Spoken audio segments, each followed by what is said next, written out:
Oh, shit. What are you doing up?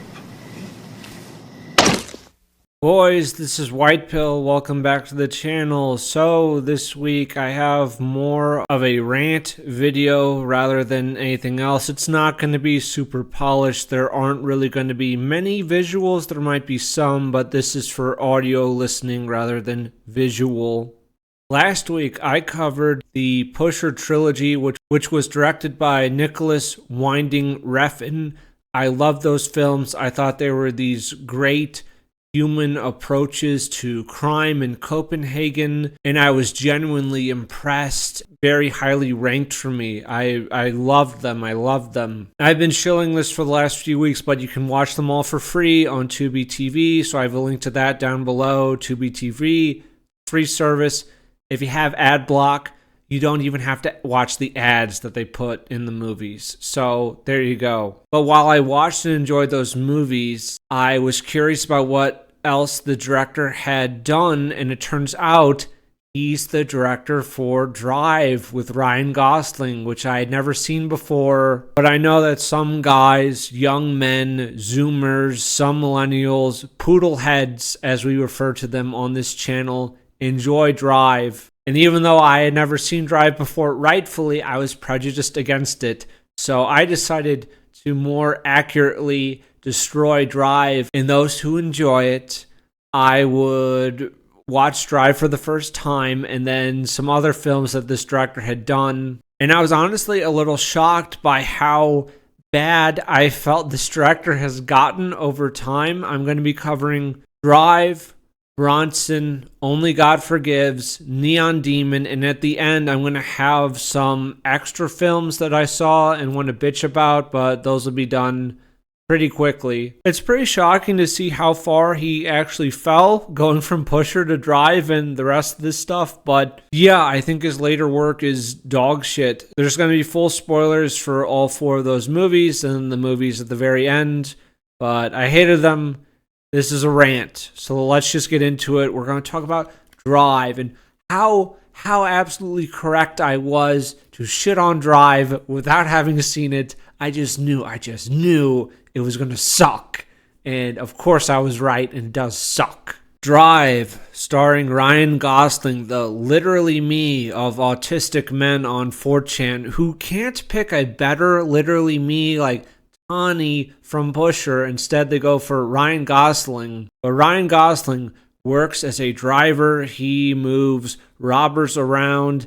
He listens to a baseball game, and this syncs up with the robbery and the police chase that's going on as he gets these guys away from the crime scene. He wears the scorpion jacket, which is more gay than cool. It's like what an autistic guy imagines looks cool. It does not, in fact, look cool. But they get away at the very start of the film. He also works as a stunt driver for movies as his day job, and he has a neighbor who is this white blonde woman who he's interested in. He runs into her at the grocery store. She also has you guessed it, a half-breed child. So she's a single mother who has like a Mexican son, which is just great. And of course, this is what Zoomers and millennials, I guess I'm a millennial, but it's what some of those people like to self-insert as. That's funny. That's really funny, and that's very pathetic. So naturally, the people inserting as Ryan Gosling, the poodle heads, they go wild for their shit. Their eyes bug out. They love rap. They're addicted to porn. They drink estrogen. Soy boys get very excited about this. His neighbor, her ex-husband, is in prison, and Ryan Gosling's partner, boss, who's played by Bryan Cranston, he owns the garage that Ryan Gosling works at. He goes to some mafia guys to get some money to buy like a proper race car because they want Ryan Gosling to race professionally in races. Oh, there's also this song, Real Human Being, that plays a few times within the film. It sucks. It's so autistic. It's very, very gay. Ryan Gosling, on his time off, spends all day with the single mother and her mixed race kid. Is this what white Zoomers hope to one day achieve? Is this it? Really? Really? I mean, sure, the mobsters that Ryan Gosling is going up against are Jews, which is something, but he is still hoping to score with this woman. Yeah. Her ex is coming home in a week. Ryan Gosling looks like he's going to cry, which I found more funny than anything. The husband comes home. There's this huge party for him when he gets out of prison. He says during the party that he did nothing but think of her. She's sitting on the hallway looking all sad. It doesn't matter, bro. She already had a kid with this guy, so I don't know what you fucking want out of this relationship thing. Later, Ryan Gosling finds the husband beat up. Why? Some guys from prison want him to do a job that he doesn't want to do. Apparently he owed them protection money from in prison. The guys gave the kid a bullet as a warning. I thought that was kind of based. We get to listen to a story of the prison ex-husband and the wife with Ryan Gosling at the table about the meeting. Apparently she was 17 years old. So you just have to take it poodlehead. She was 17 years old. He was an older guy at a party. He was an older Mexican guy at this party, and she went with him. And I guess the poodleheads dream of one day raising, her son for her. That's nice, I guess. Ryan Gosling gets in with the ex-husband to pay his debt off because, of course, he's trying to save the guy because he's just that type of person. They're supposed to rob a pawn shop, and apparently there's a lot of bad money being stored there. Christina Hendricks is also a part of this. She looks nice at least. The ex-husband gets shot and killed, and they just leave him there. So I guess Ryan Gosling can now have the woman now. Hooray. They stole I think it was $1 million or so. And he and Christina Hendricks are just panicking. They're at this motel. Two guys show up. They kill her. He takes these guys out. And the situation has gotten really bad because apparently the money that Ryan Gosling took belonged to Nino, who's played Ron Perlman, one of the Jewish mobsters. Ryan Gosling goes back to his apartment that night and he tells the woman about what happened. She slaps him. He cries a little bit like a bitch, kisses her in the elevator, and then he stomps a man's head into pulp because this guy was after them. Oh, and then one of the Jewish mobsters. So, okay, this is a restaurant that they own, but this was a huge complaint and departure I had going from Pusher to this is the violence in Pusher, I think overall or completely, is very realistic and grounded. This is a hard-nosed look at the criminal underworld, whereas here it's stylized, it's style over substance, it's cartoony in a way, and while this is a restaurant that these mobsters own, we have one of the Jewish guys literally stab a person to death during the middle of the fucking day, and the restaurant is in the middle of the strip mall where anyone could walk in at any time, or someone just outside in the parking lot could see them, or some of the kitchen staff might report it. It's just stupid, and it's cartoony. It's just retarded. The mobsters end up killing Bryan Cranston.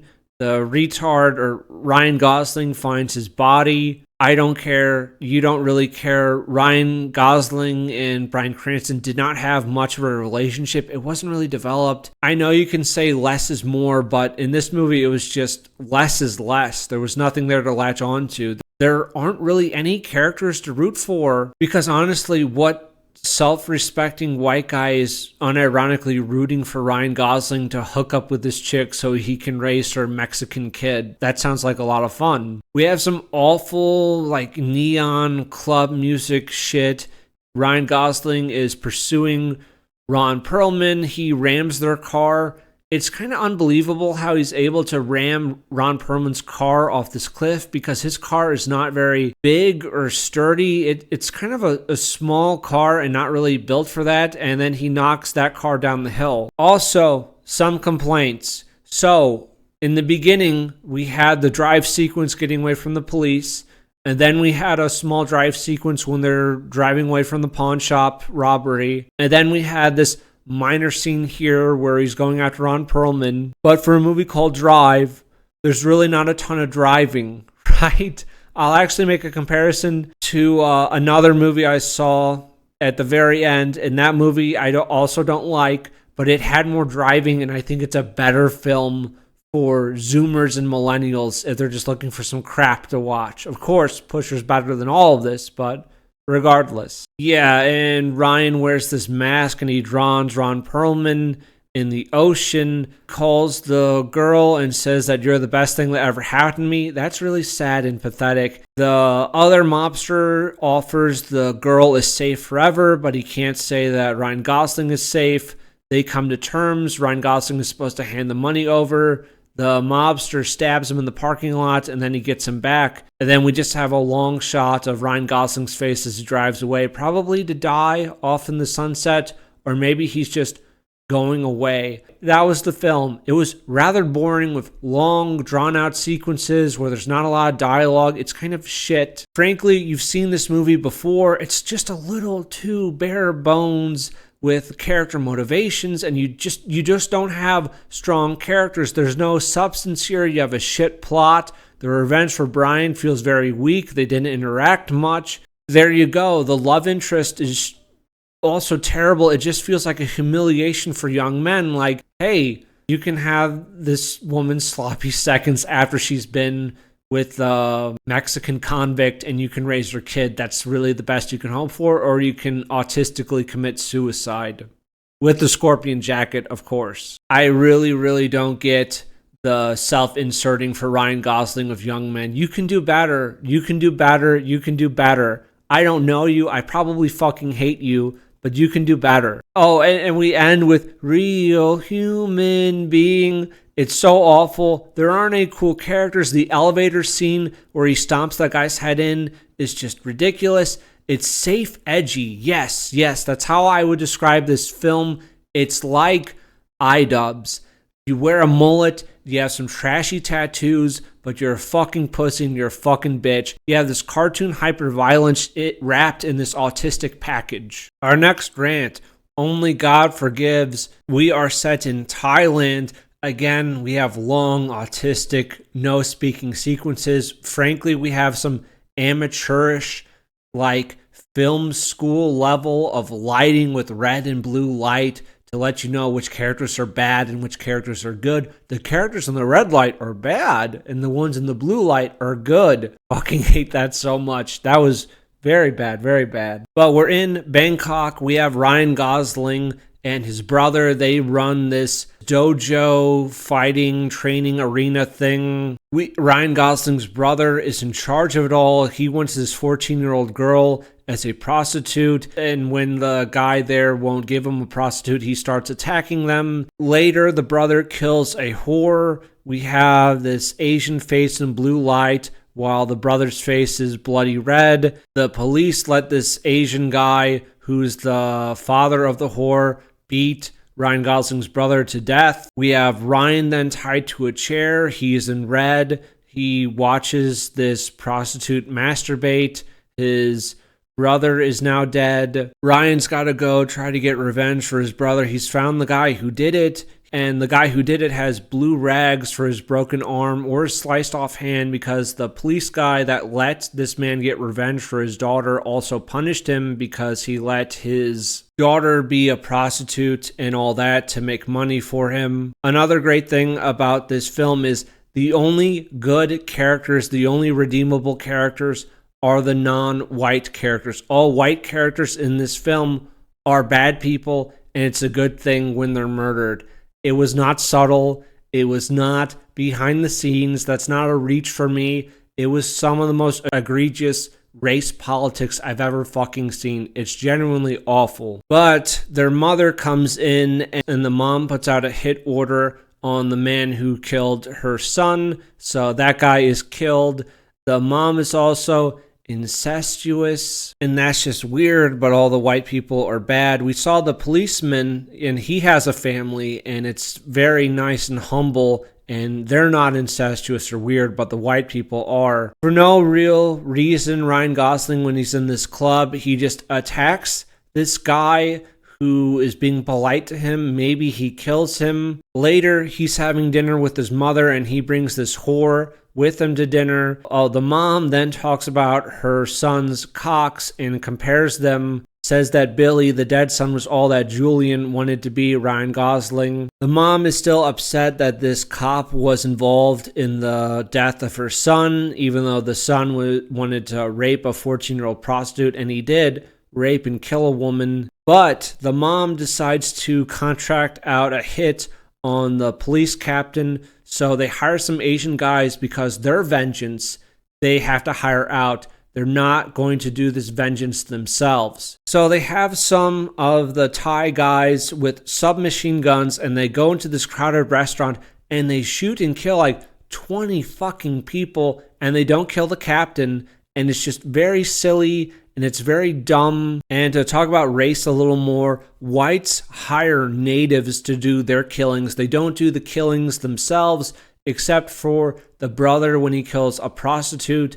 But to do these hits and everything, they hire Asians to do it. They master the dojo, they torture and kill innocent people, but they let the Asians do all the heavy stuff, right? The cops kill one of the shooters who was at the restaurant, but this other guy who was involved with the job but was mostly innocent, the honorable Asian police captain might let this guy live because he's a decent person. At least he won't kill this guy's son because his son is there and his son is maybe mentally challenged or something. He kind of looks like it.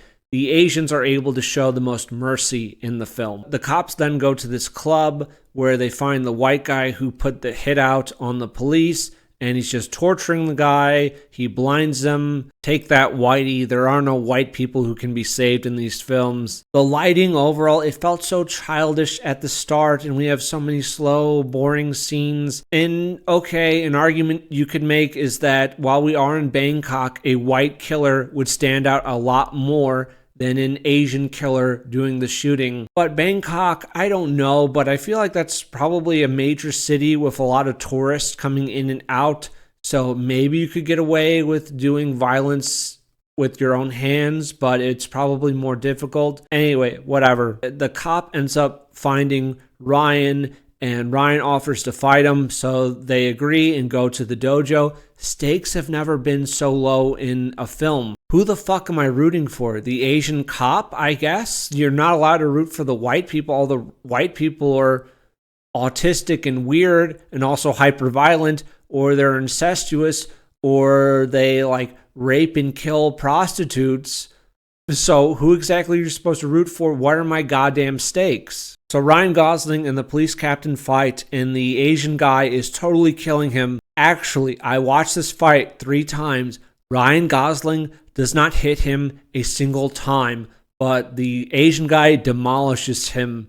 It's like a humiliation ritual. It's not a fight, it's a fucking slaughter. His mom watched it, and it was just very embarrassing and humiliating. After this, his mom begs him to protect her and then to, finish this thing, and then we'll get the hell out of Bangkok and leave all this behind. Ryan decides to go with one of the Asian guys that they have at the dojo to the cop's house. The cops left one guy there to guard the property. Ryan shoots his unarmed cop at the house by sneak attack. Again, none of the white characters are honorable in the slightest. The captain shows up to the mom's hotel room. She talks about how she basically slept with Billy. Yeah, there's some weird incestuous stuff going on.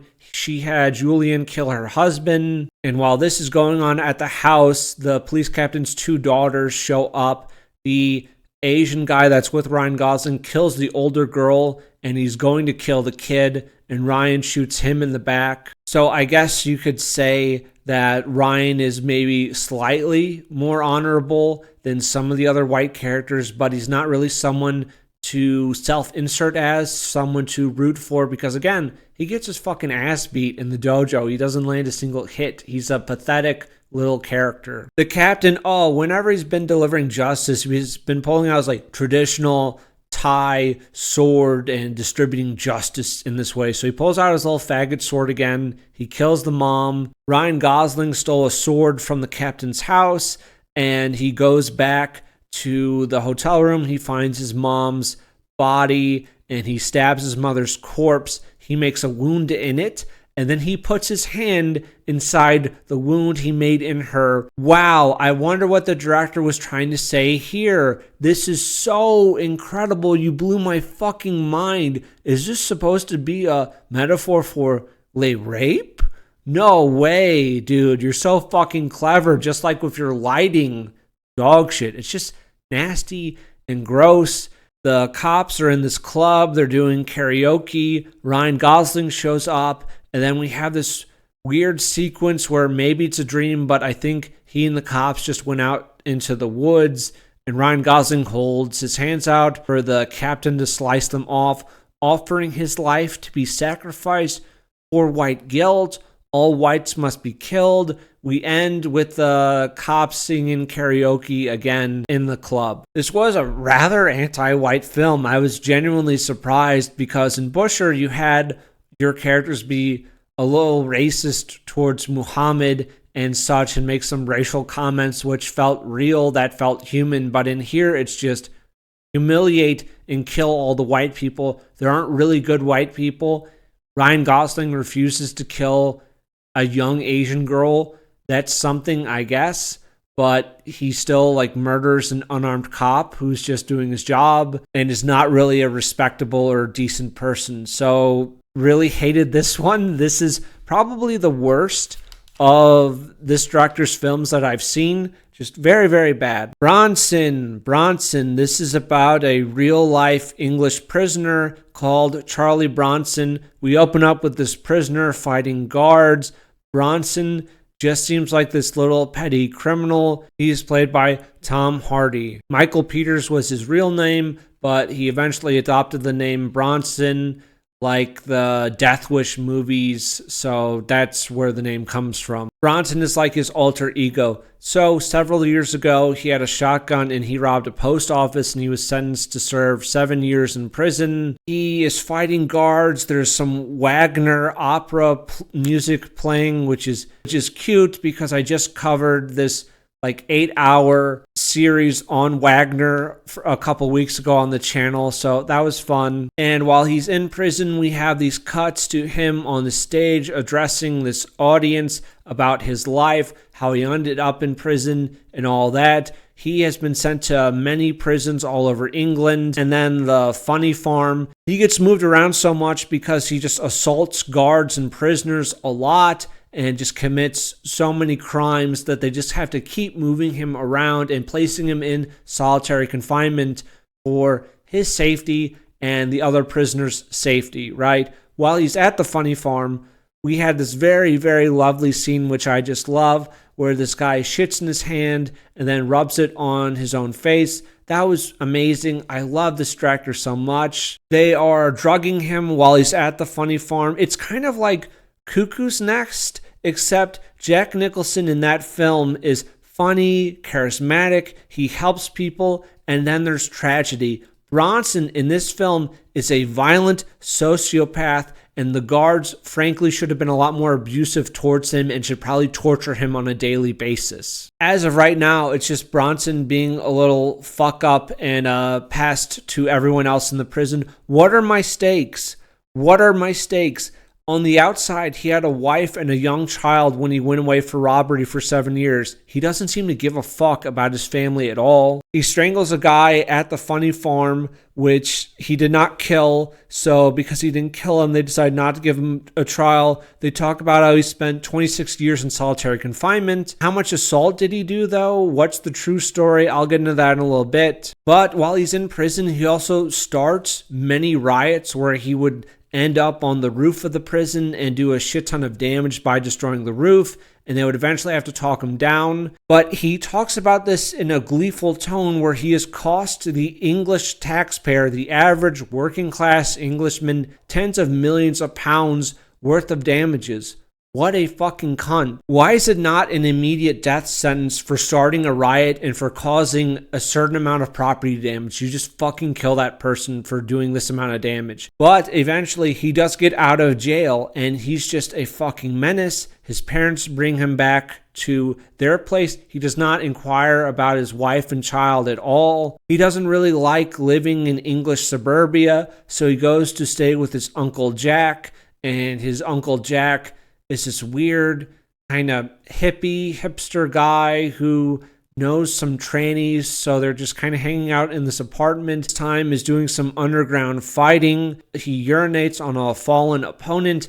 He also fights dogs too, and then to impress this girlfriend, he decides to rob a jewelry store and he's immediately back in prison. He's actually out of prison for less than a year before he's back in. So clearly he was really looking to reform himself and not go back to jail, right? He's shitting on walls. He ends up taking a library guard hostage who comes by with books and locks him in the cell with him. The prison guards break that up. He starts doing art, and he just really comes across as this attention-seeking faggot, the pet of liberals and such. He's such a quirky Redditor, assaulting and taking prison guards hostage like it's a game, but clearly Charles Bronson is mentally ill and he might just fucking murder you because he's assaulted people and tried to kill them in the past, but it's just quirky Redditor shit, right? Constantly assaulting people. He's no goddamn victim. He's this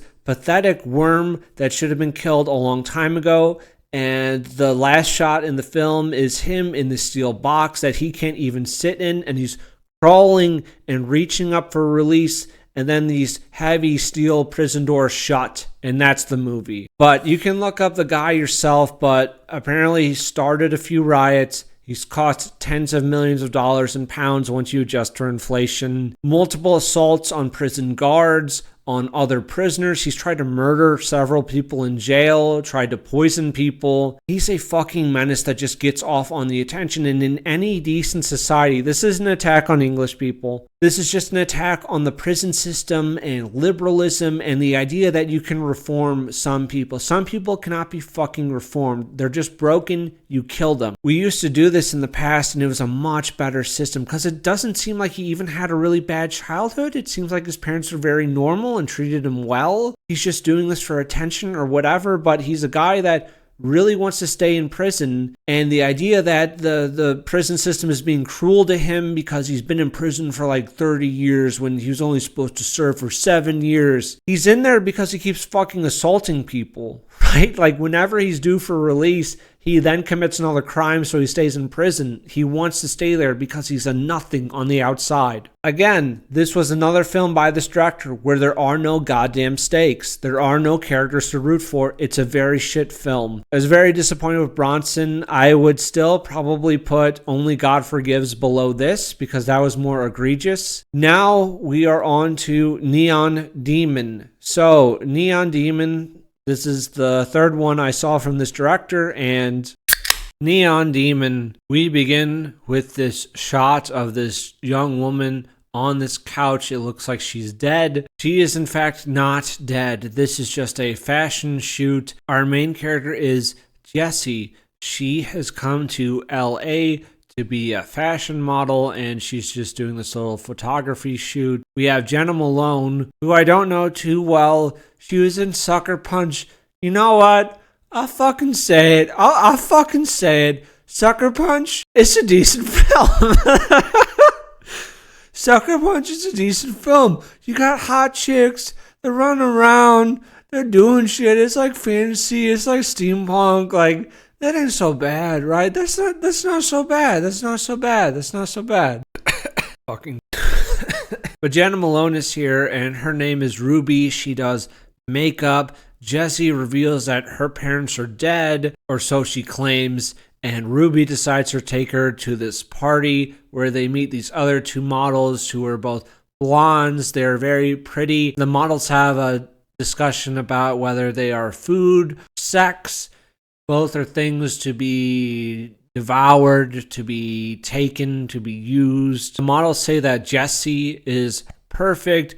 Does she have a real nose, hair color, who's she fucking, how high can't she climb, is it higher than me, is she a virgin? It's like this false niceness that women can sometimes do when they're very predatory and aggressive towards each other and trying to determine the female pecking order. But at this party they're at, there's all this flashing neon, and there's this person in the center that some weird shit is happening. The models and Ruby are observing Jesse, just weird. Next day or whenever, Jesse goes to meet with Christina Hendricks, who runs some talent agency. She was also in Drive. There's a question about how old Jessie is.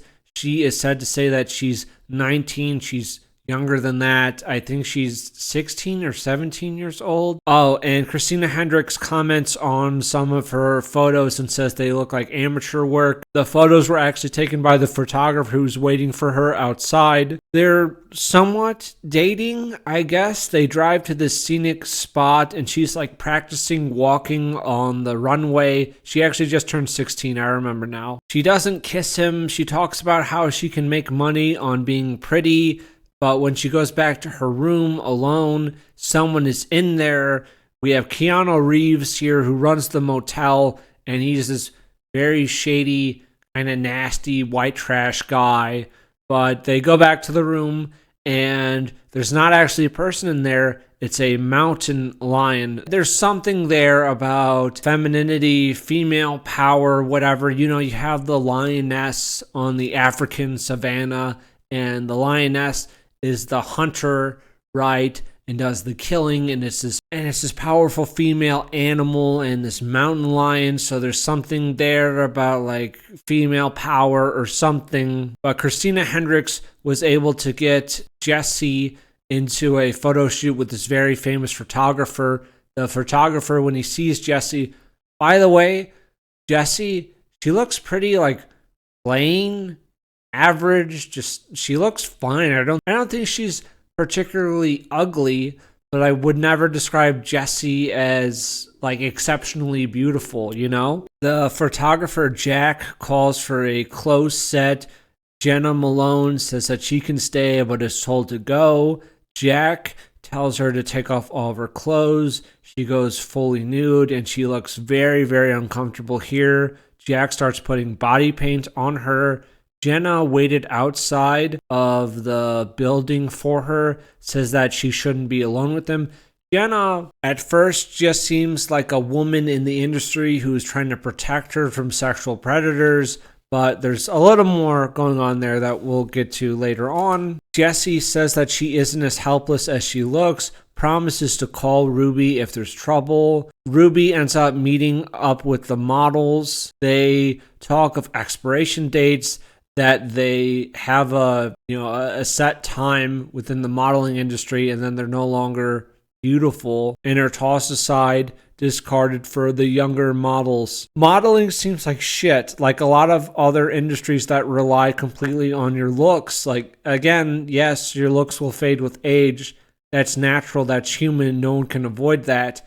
But it just seems incredibly harsh. There's this shoot later on where women are testing for this company, I guess. They're all in lingerie and walking. They're all eyeing each other, viewing each other's competition. There's not really true female friendship here. They all view each other as competitors for a limited amount of spots. The director or producer, whoever, says that she has something this is for Jessie. The model who wasn't picked, she's one of the models from before. She smashes a mirror in this bathroom, asks Jessie, who walks in, what's it feel like to walk into a room that's winter and you're the sun. And Jessie is trying to like pick up glass and help this model, but she cuts her hand and then the model is sucking the bloody cut on her hand. It's really gross and weird. Jenna, playing Ruby, also works in a mortuary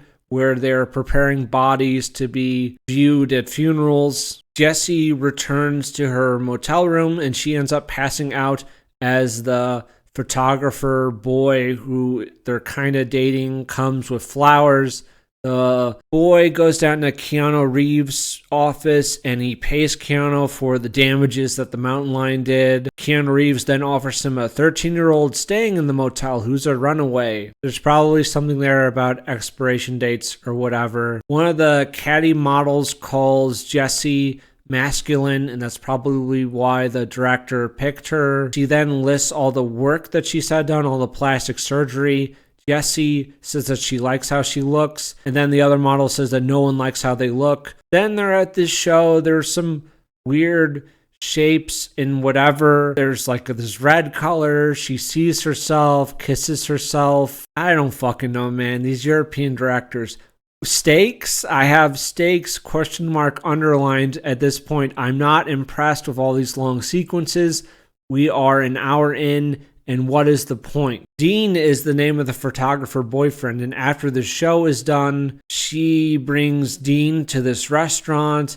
The model won't make space for them at this table, so they have their own table. Director asks Dean, can you only be beautiful if you're born that way? You can always tell when beauty is manufactured. He says beauty isn't everything. Jessie says that beauty isn't everything. It's the only thing. She ends up sending Dean away. Dean, who loves her for who she is, even though he is attracted to her, he would love her no matter what, but she doesn't care about that. She tells Dean that she doesn't want to be like them, those other models. Those other models want to be like her, a natural beauty who doesn't get plastic surgery and doesn't have to worry about all this stuff and an expiration date. We have this very nice, great scene where Keanu Reeves comes in the middle of the night when Jessie is sleeping. He has a knife. He puts it between her lips. This is very subtle. What is this symbolizing, director? I couldn't quite imagine what you're trying to symbolize here. It's sort of like only God forgives, right? He tells her to lie there, and like only God forgives. He makes a cut in his mother and then puts his hand in it. I couldn't quite pick up what the director was going for. It's just so fucking subtle. I've had a bit to drink tonight, if you can't tell, so I apologize for that. I have a very bad headache right now. And then Jessie hears someone trying to force her door open. She then hears a girl being raped through the wall. I guess this is the 13-year-old runaway. She calls Ruby for advice. Ruby says to come to her for help. Then Jessie goes to her mansion. Ruby does her makeup. Ruby puts some makeup on her and practices kissing in the mirror. Ruby is then brushing her hair, touching her. Jessie stops it, says that she's actually a virgin. Ruby pins her down. Jessie throws her off. Jenna then gives this hard stare into the mirror with lipstick, makes a face with it, like a frowny face. Then Jessie passes by this stuffed leopard, this dead cat, this symbol of, I don't know, female vitality, female power, is now dead. A showpiece, right? We then have a scene with Jenna in the morgue, and there's this blonde female corpse in front of her. It's a long, dragged out scene where you know immediately where it's going to go because Jenna shuts the door, locks it, then she's touching the corpse and also thinking of Jessie and also fingering the corpse. It's a disturbing, weird scene, but that's all. No other scene has really stood out so far in this film. They've all been kind of meh. Jessie puts this dress on and she's standing at the end of this diving board at this empty pool. It sort of reminded me a little bit of Pusher 3, but Pusher 3 is a far superior film. It has Milo, for God's sake, so no, this doesn't compare in the slightest. Then the two blonde models are at the mansion and they just start attacking her. Jessie is backed down this red hallway. They all just decided to kill her. I don't know what the buildup is exactly. She had the one issue with the Australian model when the Australian model was like sucking her hand wound in the bathroom. And the other model she insulted in that restaurant. And I guess she spurned Jenna Malone's romantic advances. But now they've decided to all collectively kill her. Okay, I guess I don't really see it, but fine. But they forced her outside and Ruby ends up pushing her into the empty pool. That night, all of the models are coated in her blood. Ruby is in a tub of her blood. They wash in it. They're touching themselves. We have about 20 minutes left in the film. Jenna Malone the next morning is topless and hosing the outside down to get rid of the blood. What now? We then have this slightly weird scene, where Jenna Malone is nude and basking in the moonlight. Her legs are open and blood flows out of her vagina. I guess this is like astrology for women. And what's your sign? I'm a Pisces. I'm an Aquarius. It's sort of like that. We then cut to the two models who are at this mansion for a shoot. Actually, only one of them is doing the shoot, and one of them has dreadlocks and just looks super gross. They talk about models being too old at 21, try 20. Talk about eating Jesse. They are doing a shoot with Jack, and Jack ends up picking the Aussie girl who wasn't supposed to be in the shoot and fires this other girl. But while they're doing the shoot, the Australian, or maybe the other one, I don't know, I don't care, has some stomach issues, and she's staring at this pool. They killed her in an empty pool, and she runs off. She ends up vomiting up an eyeball, so they did literally eat her, like they told this other model in a joking manner. And she's talking about wanting to get Jesse out of her, and she stabs herself to death, and the other girl just eats Jesse's eyeball and walks off, I guess, to do the shoot with Jack, and that's where we end. I don't know what we're trying to say here, right? Like, ooh, the modeling industry he puts an expiration date on young women, they're pressured to get plastic surgery and such. That's a pretty well-known, established fact. The modeling agency is cruel, it's manipulative, there's sexual abuse in it.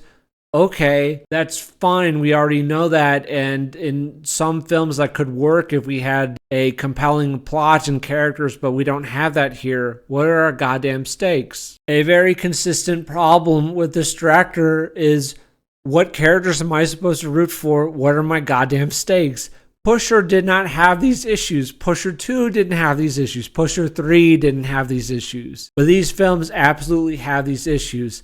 I think he really regressed as a director. I think he did very, very badly as a director the longer he went on, like trying to fit in with the Hollywood crowd and appeal to them, whereas for the Pusher films, mostly unknown and had a much smaller budget to work with, so he had to make do with less, but now he has these gross, bloated budgets and access to all these Hollywood stars, and the films are of far worse quality. That's a shame. So now, briefly, I will list a few films that I saw and I took notes on. We just have a few here. So, Coneheads. I don't know why, but I've always seen the poster for this film when it's Dan Aykroyd and he has this cone head. I was always kind of curious, so I finally saw it. Basically, it's a metaphor for illegal aliens coming to America, and these cruel immigration officers want to prevent them from doing that, but actually, if you give them a chance, they blend right in with white Americans, and they love golf and apple pie just as much as you or me, so really, why can't they stay? Aren't you just a bigot? It's not particularly funny. I did like seeing Chris Farley and David Spade in the film, but it's not a very good movie. For the immigration guys, they have a picture of Reagan and Bush on their walls, even though I don't like Reagan or Bush, but obviously it's trying to send a message with that. In comparison to today's propaganda, this would seem incredibly mild. It's just not a very good or interesting or funny film. So Coneheads, that's an easy skip. Mulholland Drive. This is by David Lynch. I had no idea what this was going in, but I'm like, well, I didn't really love Twin Peaks. I thought it was okay, kind of interesting. I'm not a huge fan of it, but I decided to watch this. I had no idea what it was at first, and I'm not going to go through the entire film because I don't see the point. But essentially, we have this plot set in LA about this young actress who finds another young actress who acts as a femme fatale, who has no memory. Essentially, the film is about lesbianism. It portrays this homosexual relationship in a positive light, and that happens about halfway through the film. There's also a lot of surreal and frankly tedious stuff going on about the true meaning of the film, blah, blah, blah. But ultimately, it portrays a homosexual relationship in a positive light. I can't really endorse a film that does that, and I won't endorse a film that does that. I was a little worried earlier on. I'm like, are they like hinting towards something that's gonna happen? And I'm like, okay, I think it's happening. And then it does happen, and you're like, oh, fuck. I just don't like it. I don't feel like reviewing it. It's something that's absolutely opposed to my values and my beliefs. So I don't want to give it the time of day. I would avoid Mulholland Drive. I would say David Lynch. I don't want to like just attack every film or director or actor who holds an opinion I don't agree with. But David Lynch, like in season 3 of Twin Peaks, he was like pro tranny. Also, he was like pro BLM. And I know that speaks for the majority of those people in Hollywood. But it's, how can I support a film that, endorses a worldview I don't agree with? And I get it. They're two attractive young white actresses, and their relationship doesn't quite trigger the same disgust response as two homosexual men, because they don't rape or molest as much or spread STDs or AIDS or monkeypox. But ultimately, at the end of the day, a lesbian relationship still does not produce white children. It's still an attack on family values and normalcy. So any piece of media that endorses it as something that's okay or acceptable or normal is an attack on our values. So I did not like Mulholland Drive. Yeah, even if you removed all that stuff and that wasn't in there, I don't think it's a great film. I don't know. I find David Lynch kind of tedious. Now, onto Baby Driver. Yes, Baby Driver. I was kind of shocked that I watched this myself, and I will briefly talk about the film. We have a Zoomer with earplugs. He listens to music throughout the film. He is a driver for some bank robbers. He mimics singing songs. We have this chase scene at the start of the film. He's doing a lot of stunts. He also takes care of an old deaf black man at his apartment. This guy is his foster father. Frankly, it's just too stylized for me. It's just too many quick cuts, He also makes music of conversations that he has. It's too Zoomer brain for me to keep up with or to enjoy. And he listens to music all this time because he has this humming in his ears from tinnitus. But why did I watch Baby Driver? Because I was thinking of other terrible films that Zoomers or millennials might like and we should mock and humiliate them for. What is the worst thing about Drive? There's not a lot of driving in Drive. What does Baby Driver have that Drive does not have? Baby Driver has more driving and stunts in it than Drive. That's how terrible Drive is. Oh, and Kevin Spacey is Baby Driver's boss, and he says after this job, all their debt is paid. Baby also goes to this diner, and there's this waitress he really likes, and this waitress is Deborah, and she sings extremely cute Southern accent, white waitress GF. It is the complete opposite of Drive. And if Zoomer millennial men wanted to project themselves onto Baby Driver rather than Drive, I would actually fully support that. He pulls a few jobs with Kevin Spacey where he's just taking bank robbers away from the scene of the crime. So we have a few scenes of that. But then for the last big job, the guys think that maybe he's a cop and that he's recording them because he makes all these little cassette tapes where he's recorded people and then he turns them into music, and they start playing this music in front of everyone. It's kind of cringe and gay. Whatever. They do the final job, and the black guy, I forget his name, I think it's Jamie or whoever the fuck, he ends up shooting and killing a guy, so Baby ends up crashing the car on purpose to kill the black guy, and then they're escaping on foot. There's a failed car scene where he's trying to escape. There's Don from Mad Men. He's there, but Baby ends up getting out of there. Don's girlfriend is killed, and he blames Baby for this. He goes back to his apartment to grab his black foster father and leaves him at this foster home.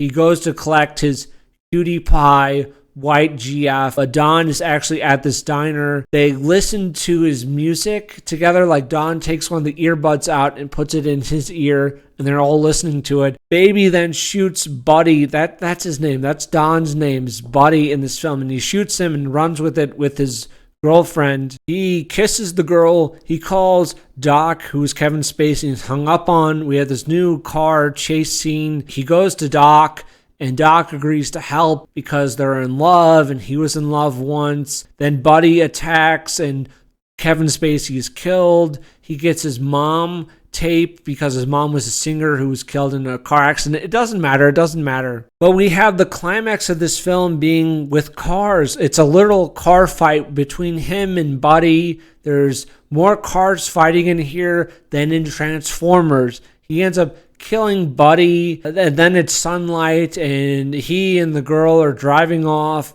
and they're listening to his mother sing, but then there's this blockade, and instead of running for it, he decides to turn himself in, which I thought was kind of gay. I think they should have tried to run for it, and he ends up going to jail for 5 years. She remains faithful to him. She's sending him postcards and waits for him to be released, and when he does get out of jail, she's there waiting for him with this nice car, and they had talked about just hopping in a nice car and just driving around the country, so it seems like that's what they're going to do. So it's still kind of based. It is unironically better. It is unironically better than Drive. There is more driving and driving stunts in this film than in Drive. That's just a fact. That's an objective fact. Where all these young Zoomer men want to unironically eat Ryan Reynolds' diaper for some fucking reason. The chick in this film is just a white chick who's a waitress, and she has a cute accent, and she sings. She's 100,000% better than the woman in Drive. It's not close. So that's all I really had. It was just ranting about how far this director has gone down, but really, the Pusher trilogy compared to this shit, it's not close. Drive's a bad film. It's style over substance. Only God Forgives. That shit too. Bronson sucks. Neon Demon, not very good. Also a bad film. So that's disappointing. I haven't seen all this director has done. I think he did an early film with like John Turturro or something. I think that's also on Tubi TV. I might check that out. But pretty disappointing where this director went. Yeah, just a couple films I wanted to bitch about at the end. Hopefully you check out the Pusher movies. They're very worth it. I'm sorry this is kind of a low effort video, but it's just kind of a rant video. I am working on getting the big video that has taken several months of my time to do, but that is rapidly approaching completion, and it should be out within a couple weeks. Look forward to that. I have some other movie reviews on this channel, like Jacob's Ladder, which is a very wholesome, great film. There's The Damned. And I have a long list of kind of movie reviews that if you look around the channel, there they are. So thank you for watching. If you enjoyed this video, you could like it. And if you want to subscribe, you could subscribe. I didn't ask at the beginning of the video like other YouTubers. I asked at the very end after the video is done. But thank you for watching. That's going to be it for me. White Bell Media out. Jesus Christ!